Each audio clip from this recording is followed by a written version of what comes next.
What's up, y'all? My name is JR, and for those of you who don't already know, I'm a huge movie and TV nerd. If you're new here, I appreciate you taking the time to check out my channel. I hope you'll consider sticking around and joining the film community I'm trying to build here on YouTube. So in today's video, I'm going to be giving my initial thoughts about the HULU Dramatic Thriller, Paradise. And just so you guys know, this video will contain mild spoilers, so if for some reason you haven't gotten around to watching the series yet and you don't want to know anything that happens in it, you might want to exit this video now. And with that being said, no more wasting time. Let's get into it.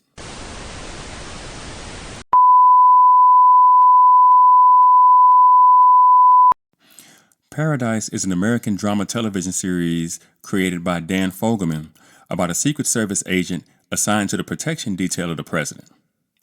Now, the series stars Sterling K. Brown, Julianne Nicholson, and James Marsden, and was released on Hulu on January 28th of this year. Now, at the time of the making of this video, the series has an 86% on Rotten Tomatoes with no popcorn meter score as of yet, because it just dropped today. The series doesn't have a Metascore yet on Metacritic either because it doesn't have enough reviews, but it does have a user score of 8.2 based on just 9 user ratings. And finally, it has a 7.9 out of 10 on IMDb with almost 750 ratings. Now, first things first, I love the fact that this show stars Sterling K. Brown. I personally think he should have gotten his own show a while ago, but seeing him at the top of a call sheet finally makes me extremely happy. Now, this show at its core is your typical whodunit, with the president, James Marsden, turning up dead in the second third of the pilot episode, and Sterling Brown's character becoming responsible in part, at least, for solving the murder. Now, add to that an extinction level event, and you've got yourself a pretty interesting compound premise here, which, as you guys know, I happen to think is the best kind. Now, I want to say that I think the show is fairly smartly written and extremely well acted, even though it can be a bit uneven at times.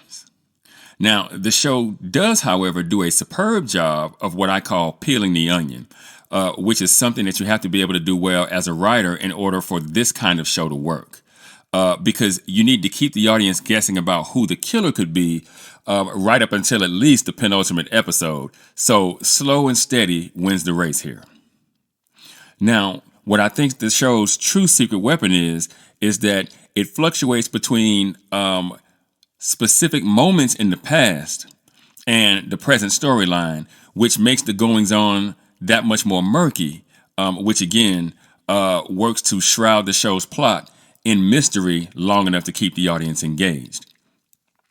The show does leave clues in plain sight, which I like, but it makes you work to figure out what they mean, which I like even more. I always hate it when writers pretend like the audience is stupid and they have to kind of spoon feed you everything. I just think that just makes for a poorly constructed television show. It's not as entertaining. Now, the writers also conduct what I believe to be a clear misdirect in the pilot episode by trying to force you to choose a suspect right off the bat. But what makes this particular situation a little bit different, in my opinion, is that by the end of the first episode, the writers happen to make the main character suspect number one.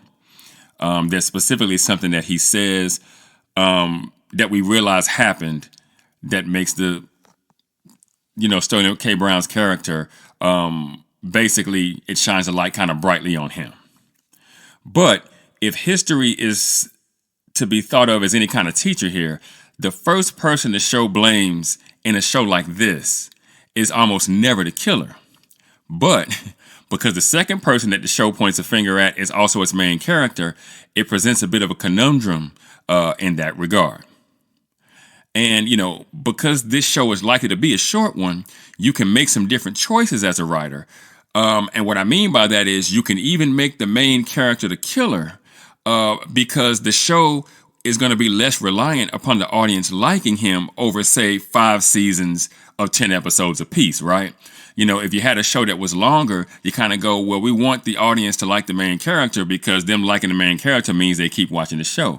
But this show looks like it's only going to have 8 episodes, so you don't really have to worry about that, right? And given what I've seen so far on this show, if Sterling K. Brown's character does turn out to be the killer, he would have one hell of a reason for doing what he did, so the audience might not care all that much.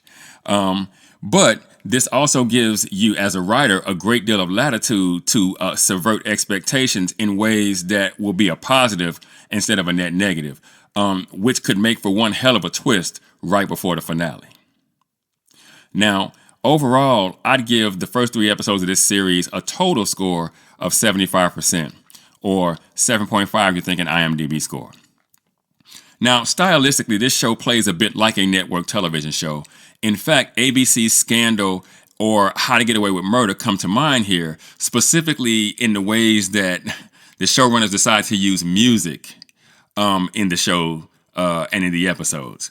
But I do think it's a show that will be fairly popular on Hulu, especially since, again, like I said, it looks like it's going to be a one-hitter quitter, that being one season with just 8 episodes and then a final cut to black. And based on what I've seen so far, anything more than that, I think, would probably be a narrative mistake. But, 3 episodes in, I think the show's a winner. And with only 5 episodes to go, I don't think there's enough time for the writers to do anything that would really mess it up. I think that what will ultimately make or break this show is the same thing that always does for shows like this. Who ends up being the killer, and why did they kill the president? Now, all things considered, I look forward to seeing Sterling Brown do his thing as the unquestioned lead of a show. And if what I've seen in the first 3 episodes is any indication, I think he's going to knock it right out of the park. But what do you guys think? Have you seen the first 3 episodes of Paradise yet? If you have, what do you think so far? Let me know in the comments. And for those of you that might be new to the channel, be sure to like and share this video. If you really like the content, be sure to subscribe and hit that notification bell. That way you'll be notified whenever I drop a new video. You can also support the channel now by leaving a super thanks. If you should be so inclined, I'd really appreciate it. Also, be sure to go and check out themaskscreenwriter.com for more television and film reviews and info on my upcoming film projects. And with that, I'm going to go ahead and get out of here. I got screenplays to write. And I'll catch y'all on the next video.